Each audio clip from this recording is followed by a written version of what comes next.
Welcome everyone to the Nerd Journey Podcast, episode number 171. We're joining you every week to talk IT career progression and bring you the advice we wish we'd been given earlier in our careers. I'm your host, Nick Cordy, at NetworkNerd_ on Twitter, filling in for my normal co-host, John White, at VJourneyman. We are a couple of pre-sales technical engineers with backgrounds in IT operations. We hope our career discussions will be vendor neutral, relevant across disciplines, and remain timeless. If you're enjoying our content, please drop us a positive review on Apple Podcasts or wherever you subscribe. And if you want to get in touch with us, tweet or DM at Nerd Journey. Ultimately, we're just two nerds on a journey to career enlightenment. So let's take a trip. This week we're back with part 2 of our interview with Joe Chenevey. If you missed part 1 in episode 170, go back and give it a listen. We followed Joe through his time in the Air Force and how that was his entry point into the technology industry. We also talked about Joe's transition to civilian life and what that's like for people in the military. We focus on the importance of being curious and how that can open a lot of new career opportunities for all of us. And we talked about how organizations change over time, just like your job description does. That we should start having career conversations with our managers to set those expectations and get some feedback. Lastly, Joe told us about learning the promotion process, how he learned about job laddering and job leveling within different companies of different sizes. This week in part 2, I would pose this question. How do you determine if and when it's time for something new? Well, this week Joe's going to give us some great tips on that. He'll talk about the role of mentors in his career and the difference they play from your direct line manager. Also, how can we react to feedback from our manager when it's not what we wanted to hear? Joe will also give his thoughts on the individual contributor versus management decision for him. He's a high-level individual contributor today, but is he ruling out management as a potential path?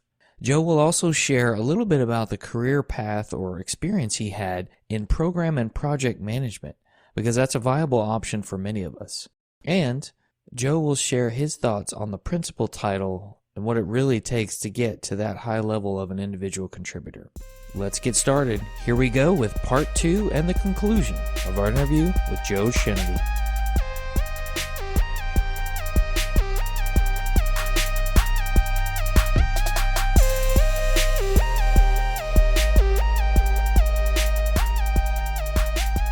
So what is the general feeling and thought process for Joe Chenevey when, okay, I think it might be time to go look and do something new? Are there some guidelines that maybe our listeners could leverage to see if they can notice that on their own?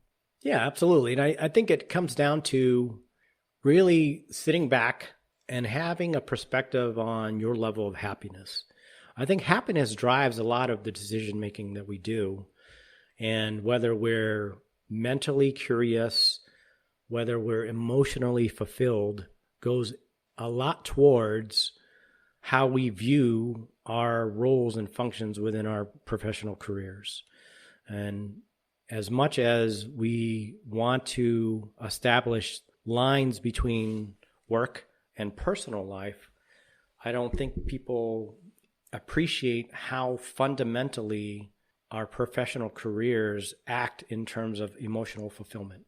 So when you feel like you're not fulfilled, either mentally or emotionally, in the work that you're doing, that can, have spillover effects to your family, in some circumstances, but also it could put you into a morass in terms of your approach to your daily work. And when you feel like you're at a point where you're either curious about doing something different or you're frustrated about what you're doing because it doesn't really stimulate you enough, I think those are the times where you think, okay, what can, is there an opportunity for me to do something different? What skills can I build upon? What skills do I want to learn? And is there a place here in the company that really has an opportunity that, one, would be able to leverage what I bring to the table, and two, they have a need and are receptive to having someone like myself really, go into that role.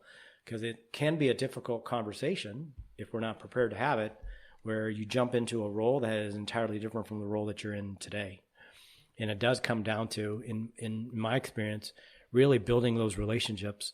I've been able to really utilize my personal relationships throughout my professional career and maintaining some of those relationships to build, windows into various opportunities when there was something new that came up. In a lot of cases, it was learned through, conversation I would have with an individual that I used to work with in some capacity. And they said, hey, look, I've got a new opportunity. If you're looking to do something new, this is what it is. So, that took me to a different, level of conversation from there. But it's really, judging where we are in terms of our mental curiosity, as well as our, like I said, emotional fulfillment, because there's a great tie into, our daily life and our daily work. So you're speaking to the point of we should keep those personal connections hot and warm throughout the entire career path and not just, hey, I'm looking for something new. Yeah, it's, it can be difficult, right? Maintaining relationships takes effort. Relationships, again, has to be bi-directional in nature. It can't be just a pull. I want something from you. But if we're relating to people that we work with, and hopefully we get the opportunity to work with great folks, and when you have a natural bond with someone, I think that helps. There's a lot of circumstances, Nick, I'm sure you have many of those, where you've built relationships throughout your career, whether they were here at VMware or other companies you work for, where those people really stuck out for a reason. Yep. And so it's those people that really, I think, you want to really curate, throughout your career, periodically reaching out saying, hey, how are you? Just wanted to say hi. How are things going? How's the family? And maintaining those relationships, because those relationships will often act as bridges to something new and unique, whether it's, hey, just finding out who that person is now, what they're doing, how well they're doing, how successful they are, and caring for folks in that regard. And I think it really comes down to, just human nature, wanting to really bond and establish, some level of affinity to people we work with. But those bonds have a tendency to be fruitful in multiple ways. Really, it'll provide you some new insight that you may not have gained, through conversations.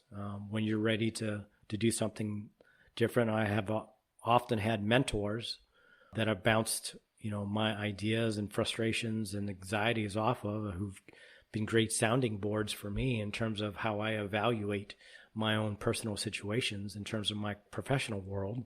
If we're able to do that, throughout our career, I think regardless how long it is between the point in time where we work with someone and the next time we engage it, if you're really building a fundamentally mutually beneficial relationship with those folks, they will still be there. They'll remember you for, the positivity that you brought to them. And hopefully that means that, at some point in time, that'll be fruitful when you want to do something new or transition to. Because in a lot of cases, I think we live in a world that is small in regards to our career field here in IT. It's very circular in that we often will have a tendency to commingle with many of the same folks throughout decades. And so I think it's extremely beneficial to kind of continue to curate those relationships. But it's difficult, it takes time and it takes effort. But the more that we do that individually, I think the more that we are able to really leverage those at specific points in time where we're ready to do something more than what we're doing today. I completely agree. When you were doing the category management, project management throughout EDS and Accenture, how did mentors play into that? Did you have mentors that guided you into those adjacent roles where you wanted to do something new, or was that kind of mostly on your own? Yeah, absolutely. I did have mentors. I had a couple of previous first-line managers who I'd worked for who I continued to use as mentors when they transitioned to different areas of the organization that I would have regular conversations with just to bounce off, hey, I'm ready to do something new. What do you think about this? What about this area of the company? What about that area of the company? So having mentors in your career is often very helpful because it gives you perspective that you don't necessarily have. Because I think in many cases, One, mentors can see a lot of the good that we're doing that we may not see in ourselves, but also gives us a transparent feedback into areas that we need to grow that we may not be thinking of. So there's a couple of different benefits that mentors provide, and it doesn't have to be always formal in terms of what that that relationship looks like in terms of mentors. In many cases, the folks that I've relied on as mentors have been peers in a couple circumstances. A couple of my mentors have been leaders.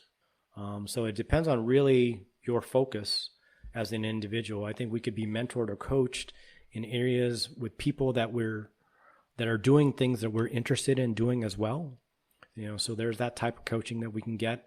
And then there's mentors who we look to because they've been successful in their career progressions that we are often going to use as a sounding board for how we might do career progression. So I look at mentors acting in those capacities. One, they will help us think through, our next steps, as well as mentors who will give us a little bit more narrow view of, build this skill because it'll enable us to do something different. Yeah, that is a very good point.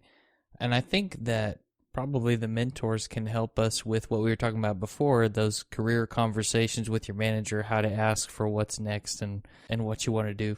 Yeah, that's a great point. I do that. I try to do that with some folks that I've coached as well, because it often is easier for us to have conversations of that type with mentors instead of our first line managers. So mentors can act as somewhat of a trial balloon. Hey, I want to have this conversation. How should I approach it? Mentors can really give us a benefit in that regard. And what I'll say is whatever a mentor says in terms of, well, this is how I did it, that always has to be taken for a grain of salt, because mentors aren't really intent on telling us exactly how to do it, because everybody's experience is going to be different. And so what I try to do as a mentor myself is to say, in your situation, you may consider XYZ. And I'll give them an example, a personal example from my career, but I'll caveat it with that in mind. In my circumstance, in this situation, I did this. That may be different from your situation, but you could think of 3 things to do. And I'll give them 3 suggestions. And then really allow that person to really think through how they want to go about that. So it's not do this and do this only. It's here are your options you can consider. Do what's going to be comfortable for you. I like that. And I appreciate the trial run factor of the mentor, because it's a safer space. It's not as overwhelming, yeah. I guess, because they're not in a position of. Well, there's a little less anxiety involved, right? Because there's they're really just acting as a sounding board at that point. There's no pressure on them. There's no pressure on you. And they don't necessarily control whether you get promoted. Exactly. Yeah, I like that. What happens, Joe, if you go through the conversation with the mentor, you try and prep it, you have a good conversation with the manager, but they're just not really receptive to what you want to do?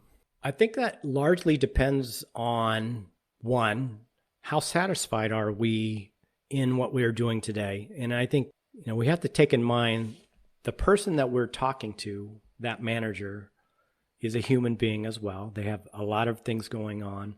So putting ourselves in that perspective, and by the way, this has taken me years to understand myself, right? So I didn't necessarily have this attitude when I began my professional career, but certainly is now. Putting ourselves in their shoes is helpful in understanding some of the responses that we get back, and whether it's not necessarily something that we wanted to hear or not. If I step back and say, okay, this is not what I wanted to hear, perhaps let me understand them a little bit better so that perhaps what they're saying, I can take it in a different fashion. But ultimately, I need to be aware of how happy or satisfied I am in my current role. And if that feedback comes back where I'm not necessarily satisfied with that, I think it presents everybody an opportunity to make that assessment. Do I need to build some additional skills? That's a great follow-on question.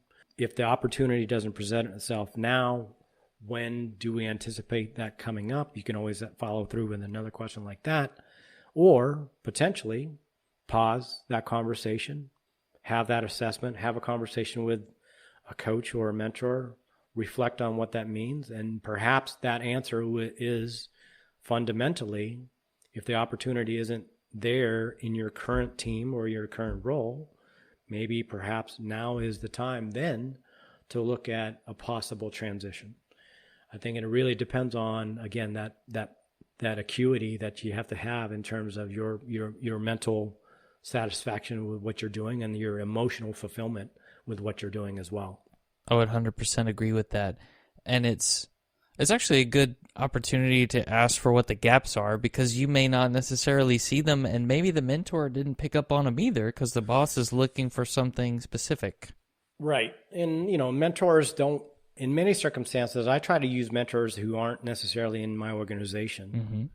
One, because they have a different perspective, but that also means they aren't necessarily privy to everything that we do day in and day out, whereas our first line or second line managers may be, and some of our colleagues as well. And so really taking input from multiple viewpoints, I think, is helpful, especially when we're looking at evaluating, choosing a next step that is different from the particular roles that we're in now. Having those multiple voices help us understand what's right for us can be beneficial. And then once we've come to a conclusion as to the next progression that we're ready for doesn't exist within our current organization, then it becomes a matter of really, one, either going back to having that secondary conversation on, can you help me identify, with your manager, can you help me identify other opportunities in the organization? And I think in a lot of cases, most companies and most managers are willing to have that conversation. I don't think anyone has the expectation that, you're going to continue to do the same thing you're going to do for 20 to 30 to 40 years. And so being ready to have that conversation, I think, is a little bit easier once we've determined how far we can take ourselves in a current job code or a job family. And it can be difficult because in a lot of cases, we like the people that we work with and we like the company, but, it depends on really, everybody's personal ambition, whether the choice is stay in the company or go to some place that has that opportunity that I'm looking for, but it's at a different company. So I'll have to learn something new, a new company culture. I think we just have to be ready for it, but we have to be ready for it, on the time frame that is most beneficial to us, given, I think, the satisfaction level we have at that point in time. Speaking of satisfaction level, Joe, some people prefer to be individual contributors throughout their career. They don't want to be in people leadership, don't want to be in charge of hiring processes and disciplinary actions. What is it that keeps you specifically on the individual contributor path for now? And did you ever consider people leadership at any point? Yeah, that's a great question. I have considered people management previously, not only here at VMware, but in my other companies that I've worked for. And it really comes down to, I think, the satisfaction that I have in doing what I do. And in many respects, when I looked at people management roles earlier in my career, I had this sense that after a while, it was just something natural to do. I need to look into people management after so many years. So I had this, I'm not quite sure why I built that notion up, but I think there was some misinformed opinion that I had formulated in my own mind that was sort of the progression that I had to take. But when I started to really research particular roles and do some soft signaling into some of those roles and understood what, the type of characteristics that the companies that I was working with were looking for in terms of people leadership, they didn't necessarily align with what I was passionate about. And I think oftentimes what we find, especially in my case, that when you're not passionate about something, you don't necessarily put your best foot forward. So I wasn't, as you said, passionate about talking about administrative stuff or having to manage cost centers or what have you. And so that bears itself out, I think, in many cases, in terms of your level of enthusiasm for the work at hand, portends how successful you can be when you want to interview for that type of role. I naturally found that I was more enthusiastic about the technology than I was about the management of people or the management of things or the administrative work. And so that's why eventually I found people management wasn't for me at that point in time, because I was more enthusiastic about actually implementing technology, researching technology, selecting technology, and technology architecture. So I've gravitated toward the individual career path for those very reasons, because it gave me the flexibility to really control my focus in terms of the technology that I focused on and the types of things that I focused on, without necessarily taking on the burden of really thinking about other folks from a salary perspective, a compensation perspective, career level perspective, right? All of those things that managers have to do day in and day out, I wasn't necessarily ready for. And I'm still, like I said, I still see myself as a hardcore technologist, and that's what I'm interested in. And so I think that is really what sets people apart in terms of whether individual career path, individual contributors and jobs related to individual contributor roles are appropriate versus people management roles. But I think, over the course of time, your viewpoint can shift in that regard. I'm fairly tenured in my professional career now. I've been working for quite some time now. And so my attitudes have changed over the course of time. And I think it becomes a matter of, do we still feel passionate about the actual technology? Do we feel passionate about what we do as individual contributors? Or are we looking to really build other people up? I think those folks who step into the management roles or leadership roles, those are the folks that either signal, I'm ready to really curate people, build people, and that's what I want to focus on, versus let me focus on this job in technology. For folks like myself and you, I think, that's something that we have to really look at and evaluate depending on where we are within our career set. As I get older and older, my attitudes have shifted where I'm focusing a little bit more on mentorship, focusing a little bit more on coaching. So my mind is being a little bit more receptive to eventually, maybe in a year, 2, 3 years, I might be ready for a management role because of those reasons, because I'm starting to look at being more of a coach and a mentor as opposed to, the person that's actually doing, the individual work. So it really comes down to what we're ready for and what we're passionate about. I've said it repeatedly, and it really does go to our level of happiness. If you're happy doing what you're doing, you're going to continue to do it. And is there you mentioned the mentorship path as a great way to still be a leader without being a people leader formally, right? Yeah. Can you just, for a second, talk about the program manager role that you did and how that's different from all the others we've talked about, and if that might be a nice happy medium for anybody out there who doesn't know what that role is?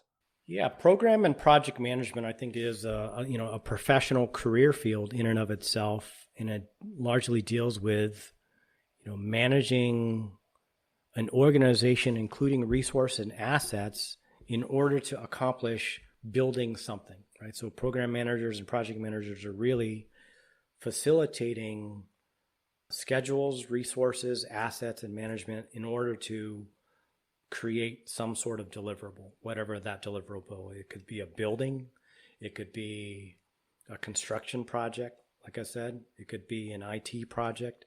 Those resources are not themselves managers, but they have to manage resources and assets. One of those resources happens to be human resources in terms of engineering talent, operational talent, what have you. So you get into a lot of having to influence the work of other folks and then scheduling those resources and working with folks who actually, hire folks or folks who have folks reporting to them. Project and program managers are more akin to leaders in terms of having to deal with engineering resources without the burden of having, I'll say, the conversations on careers or what have you. So we're focused more on the level of work and the type of work they do, but we don't have the responsibility to manage the individual career paths. So it's a fine line because we don't have those folks reporting to us. That means we have to influence people in different ways because we don't have a hammer that we can utilize because they don't report to us. So matrix management is often what program managers and project managers do for human resources, and they try to get those human resources to do something or create something on our behalf or the company's behalf. What I found interesting about that work is if you look at what we do as technologists, in many cases, we have to have someone who organizes that work into finite tasks. And so program and project managers help us to organize work into a set of tasks that we can accomplish on a certain schedule. So I got into that role really because I wanted to do something a little bit different than just that technical implementation. I was bored at the time. I had actually done some program management training when I was in the Air Force. I said, well, that sounds interesting. Let me see if I could utilize that. And so it did teach me a lot about, again, the ability to influence what people do toward a project, because I had to control costs, I had to control schedules, and then I had to control the level of, or the quality of the work without necessarily being responsible for or controlling or having the authority for any of those things. And so it's a challenge, and it takes a special type of person to really do that as a career their entire life. I found that it was interesting for me because I learned something new about it, and I continue to use those skill sets. But it also was a frustration point of mine, which is why I transitioned out of that role into more of a technology architecture role at some point in time. And if you're out there listening and you work for a small company, you probably have learned some elements of this discipline in just managing, all right, I need to stand up this new data center, or even, we need to build this new office, and I'm going to help plan all the Cat 6 wiring for the building and where the jack should be, because you're going to coordinate with vendors. And yeah, if you're highly organized, chances are you're doing some project management and you don't even know it. So maybe that's an adjacency that people could look into who are listening. Maybe they're in-house IT today and they want to do something a little bit different. Maybe that's an option. I think that's a great perspective because in many regards, again, project and program management is a career field in and of itself, regardless of whether it applies to IT as an industry or other industries. You could be a project manager in construction, and much in the same way, that same methodology applies in IT or in other career field or other industries as well. So that's the great thing about, I'll say, learning new skill sets and broadening what we would call soft skills, so to speak. So it's not necessarily directly related to the jobs that we have, but we're building soft skills, project management, schedule management, financial management, and what have you. When we add those skills into our repertoire, that can lead to unique opportunities to kind of do those things as a job in and of itself for a different place for a different company. Yeah, different industry, to your point. Different industry, exactly. It widens your, we'll say, blast radius for what you could take on as a job next. Absolutely. Yeah. Well, let's go back to that global field principal portion, Joe, as we hammer this episode to the end pretty soon. I know that as people move up to the principal role, that's kind of an elite title across our industry. I would imagine that takes a little bit finer grained focus as you get closer to the higher level individual contributor. What kind of challenges have you experienced trying to make sure you focus your work so that it has the most impact it can, so that you're meeting the requirements of what that principal role is asked of you? Yeah, that's a great question. And I think, Principal as a title means or can mean different things depending on the company. But largely it's consistent in terms of, as you said, it's one of the higher tier individual technologists roles that you'll find at many technology companies within our industry and in adjacent industries as well. And in a lot of respects, it comes down to, I think, achieving that principal status requires specialization in a context that you're building your platform and becoming known for something unique and differentiated, as opposed to, I'll say, the majority of your colleagues. So if you look at pre-sales solutions engineering as an example, there are many things that we can potentially focus on, or our companies have us focus on.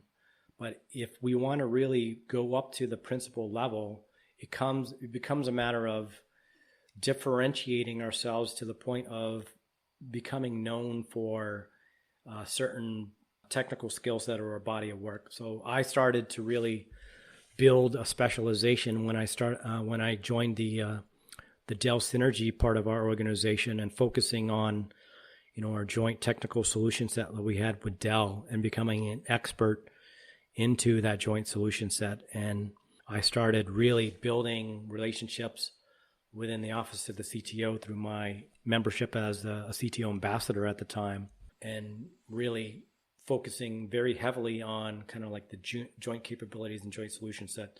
Eventually that led me to have conversations about, well, am I ready to take this next step and potentially go for a principal, which is, in many companies, there'll be like a structured process to really get to that level.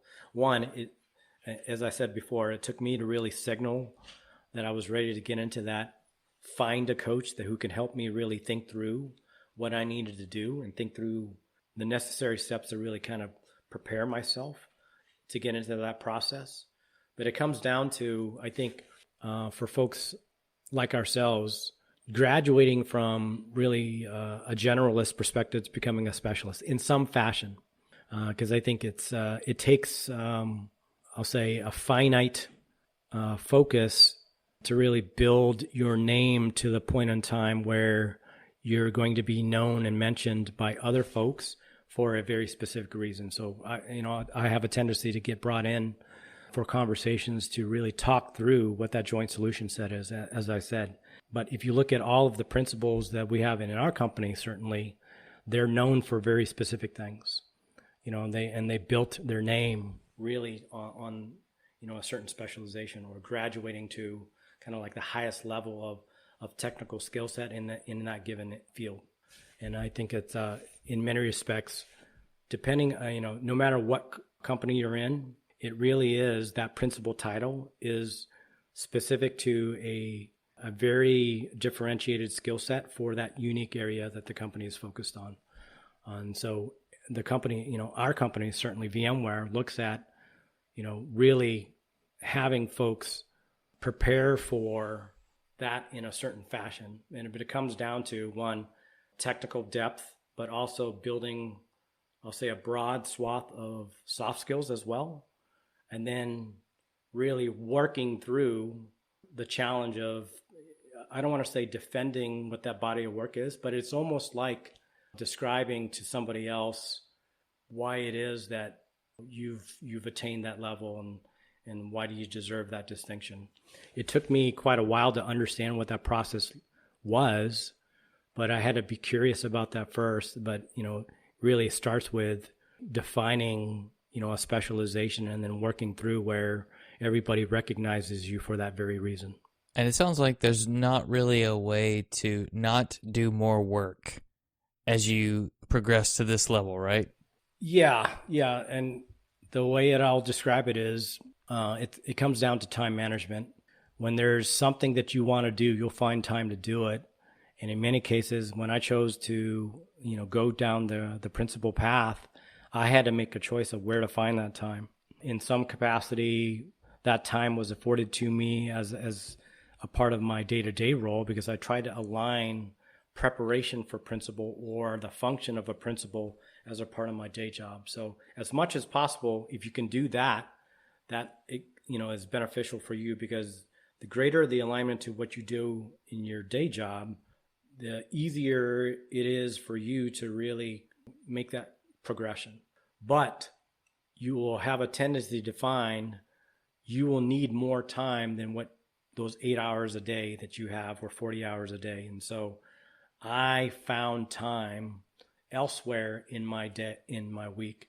And in many circumstances, I had to make the choice of dedicating some of that personal time that I had and reallocating that to preparation for principal. And, for the period of time that I was preparing for, to go through the process of being promoted to that level, it did take away a little bit from my family time.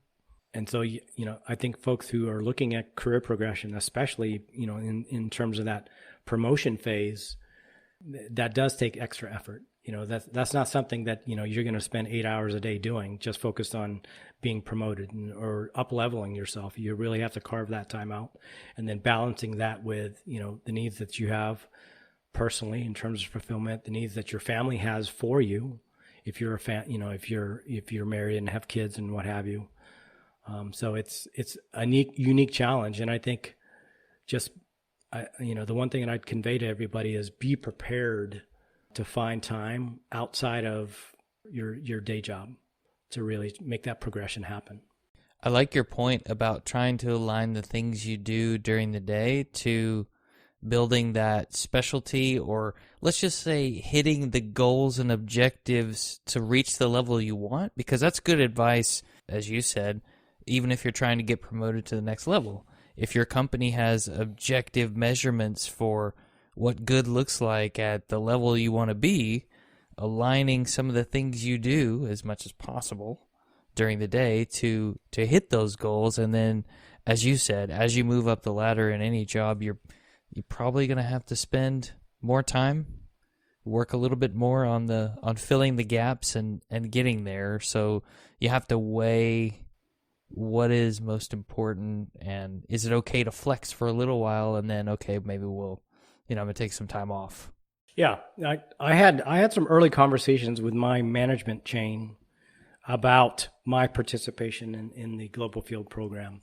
So that provided me great air cover, so to speak, because I tried to relay the benefits of my participation and me progressing to the principal path and how it would benefit the organization. So as much as possible, that's a mechanism that each of us has as a part of our disposal. So if you're looking at promotion opportunity, whether it's for, a principal title or not, I think our ability to relate why it is beneficial to our organization that we work towards that promotion, I think that helps really provide us, that justification for spending that time and carving out some of our day hours towards that. And so my leadership was extremely supportive because they saw the benefit, but I had to really sell that to them.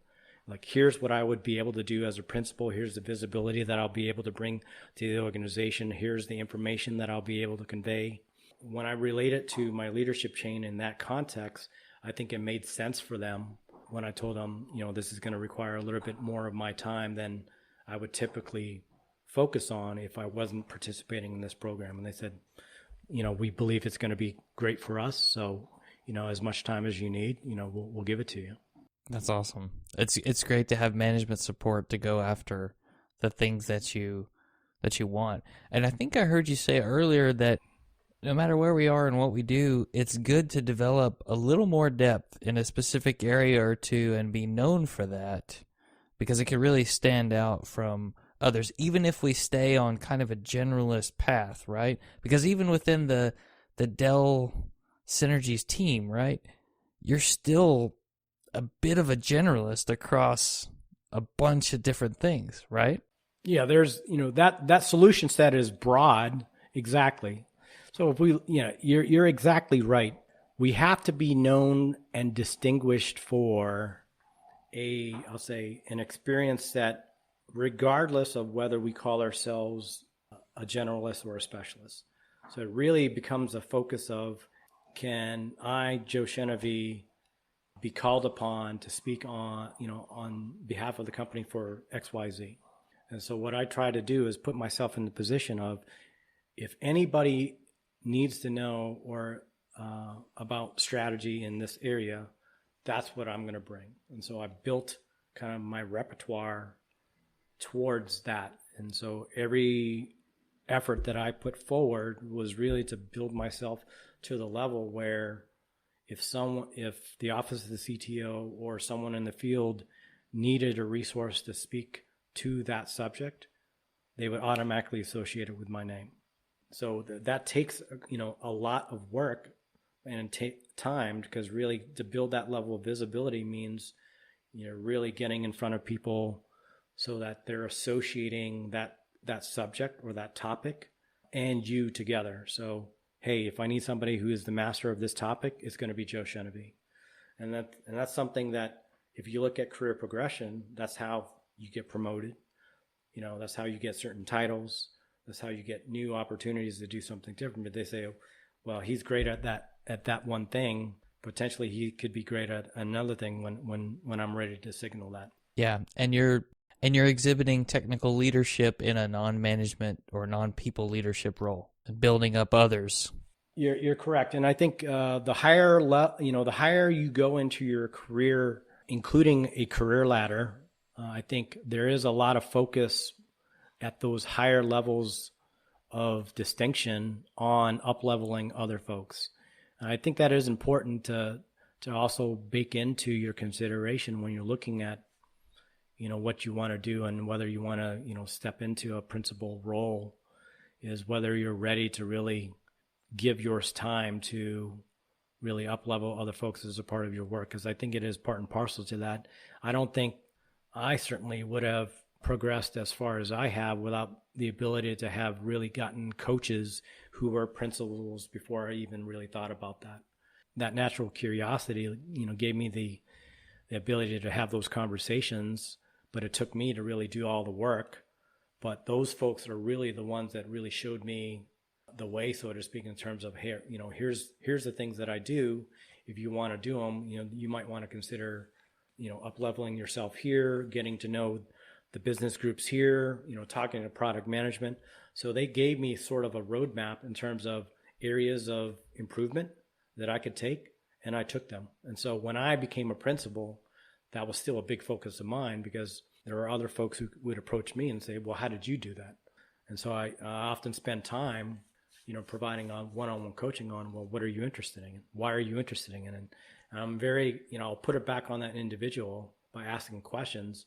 Why are you interested in doing this thing? What reasons do you have for wanting to do that? Because when someone asks us that question, again, it puts us back a little bit and say, okay, let me think about that. And so depending on what that answer is, I'll say, okay, if you're interested in this, well, you might want to take these steps.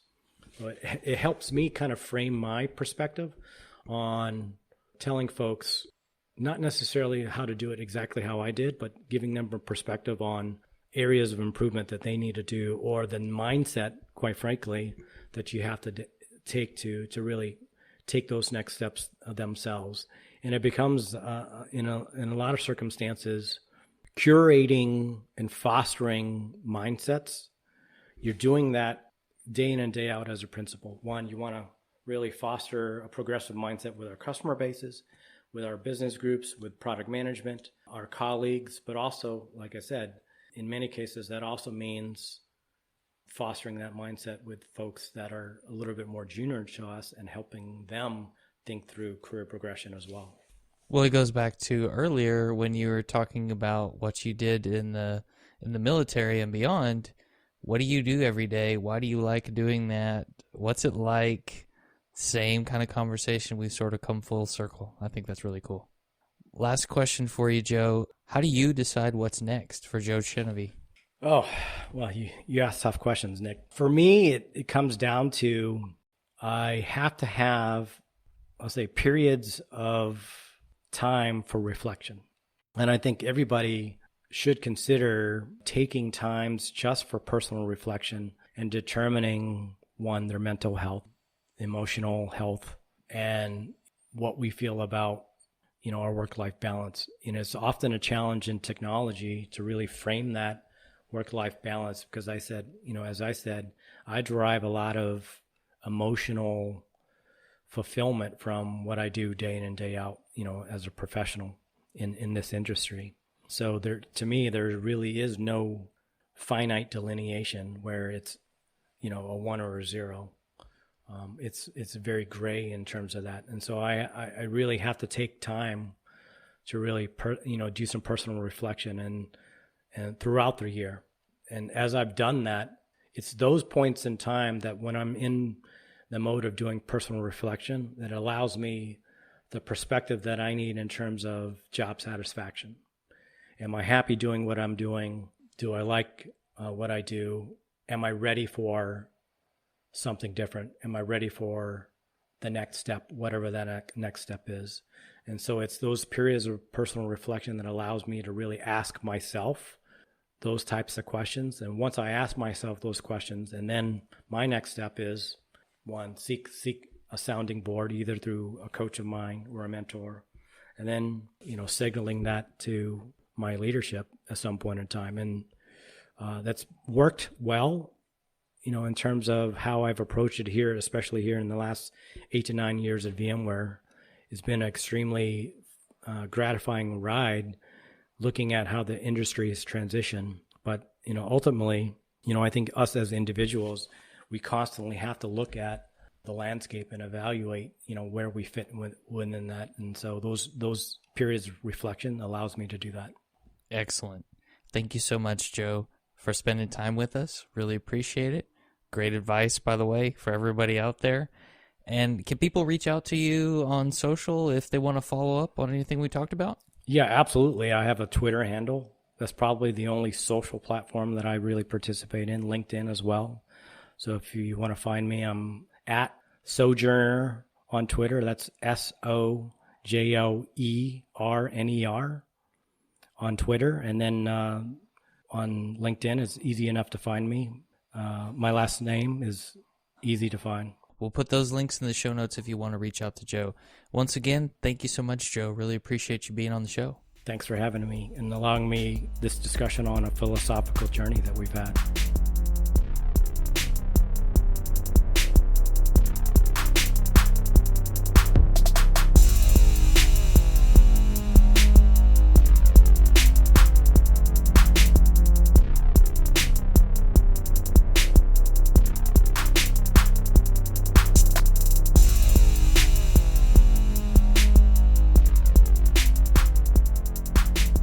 You probably heard how Joe continued to focus on understanding the process of progression, promotion within the same company or to a different one. In the case of the principal process, he really needed to understand what it took. And that curiosity that he talked about in episode 170 is really what led him to go and speak to people who had been there and figure out if he was ready. Talking to other people who have been there or are doing what you want to do, great way to figure out how they got there, how to avoid landmines, and what you might be able to do to get there as well. In that light, Joe mentions he had a lot of mentors. And a mentor is a great person you can use to practice the career conversation you want to have with your manager before it happens. Sometimes even with a person outside your organization, because they're going to have some different insight into what you should focus on, what your strengths and weaknesses are. It's a great way. I don't think that every one of us maybe thinks about needing to practice having a career conversation if we're not used to it. Did you hear what Joe said about trying to align his daily work with his progress to that principal level? I think there are ways that we can all try and do this in what we do today. Some of that was communicating the value to his management chain of participating in the principal program. How many of us take the time to communicate the actual value to our manager, our greater team, the organization in which we work for something we want to do that will progress us? Maybe it's getting a certification. What is the value of that certification and you getting it to the team you're on, the greater organization as a whole? If you haven't thought about that, your manager is probably thinking about it too. And we got some good insight of what the manager might be thinking about, because it's not always about your specific promotion, especially if they have a number of employees. They have many focuses. Joe says we need to be known and distinguished for something. If you asked 5 people you work with and some people you don't who know you, what would they say? If they don't have an answer, maybe there's not one. Or maybe they'll tell you something that you don't want to be known and distinguished for, so maybe it's time to work to change that. In high-level individual contributor positions, we see this need to demonstrate leadership and a focus on others. It's all about caring for people, perhaps doing some of that mentoring Joe shared that he got from others. In fact, having guests on the podcast is like getting a private mentoring session, not only on the air, but when I listen back. Hopefully, your perspective on what leaders think about when it comes to promotions and what their focus might be changed from these discussions. Maybe that helps you prepare for asking for that next thing.